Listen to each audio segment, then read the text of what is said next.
And with this anniversary, for more, let's go out now to Zach Anders with Fox. He is standing by in Kyiv tonight with a look at the year that we have all watched so closely. Emotions must be running very high there in Kyiv tonight, Zach. Yeah, absolutely, Andrew. And good evening from Kyiv and what is now the first day of year 2 of this conflict. Of course, it was a year ago that Russian forces, under the guise of a training operation on the border, invaded the sovereignty of Ukraine, one of their largest neighbors, one of Russia's largest neighbors. At first, the U.S. offered to evacuate, if you remember, evacuate President Zelensky in those first few chaotic hours. And then we get that iconic line from him, "I need ammunition, not a ride." And he has been provided that, and then some. $75 billion of U.S. aid has flowed into this country. Now, early on, the Russians would come within 19 miles of this city, and since April, they've been pushed back over 150 miles away and into the eastern territories, and that is where they have remained. Now, setting aside the massive military losses, over 100,000 troops on either side, the United Nations Human Rights Office has the latest figure at 8,000 civilian deaths. However, that number could be far greater.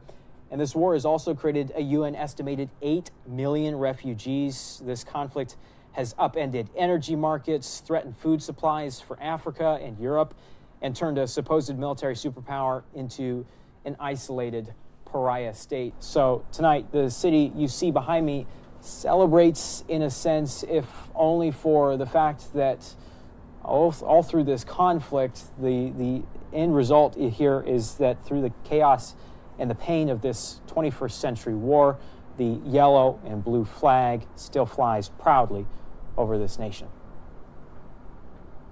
You know, Zach, some would argue that this Russian offensive that was going to take place starting early this spring has already begun, and there is some cracks, some chinks in the armor of Russian leadership as well. It seems to be flagging.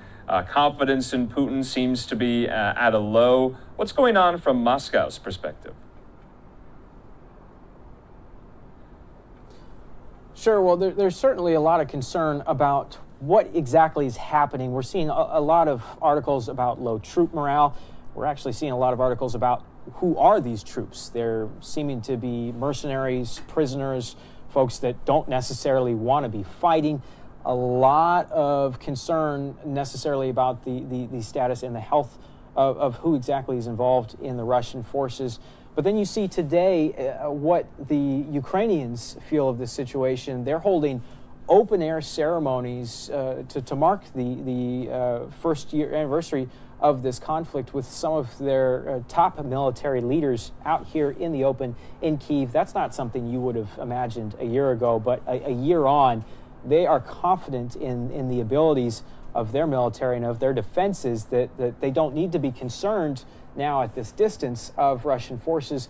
That does speak a little bit too to the air defenses and how they're able to secure this part of the country. And then you do have to look back to the fact that this week, President Biden, you have the prime ministers of Poland, Italy, Spain, they've all visited this city, and they've all done so safely without incident. And the Russian forces that have been involved in the fighting are still over 100 miles away in the Eastern Front. So you really have to question what exactly is happening from the Moscow perspective with their forces, the fact that they were able to strike early in this war into the depths of this country, into this city, and now they can't get anywhere close.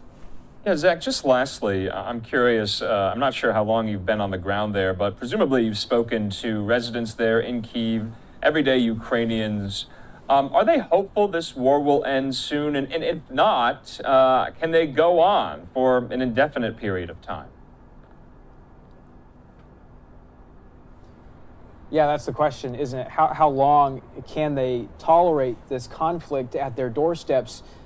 You speak to people here and you get the sense that there's a fighting spirit in everyone, that there's no real giving up, that they see this conflict as unmitigated Russian aggression, that they will meet at every corner. Now, there is a little bit of discourse in what exactly that looks like. I spoke to one woman on the plane that she's been living in Istanbul this entire time and is a bit frustrated that she sees all of this money pouring in from around the globe, and that her and her community and her friends are still being asked to volunteer or rather to donate their money to. And so there's a little bit of a discontent about where exactly some of the resources are being allocated, but that does seem to be the minor elements here. The broader theme is that everyone's really on the same page. They're fighting together. They're working to repel Russian aggression. And there are a lot of people that really, truly believe, when you talk to them on the streets here, that what President Zelensky said today, that 2023 will be the year that this war ends, that is something that they are going to see. And if not in the next few months, that absolutely by the end of this year, they want to see an end to this conflict.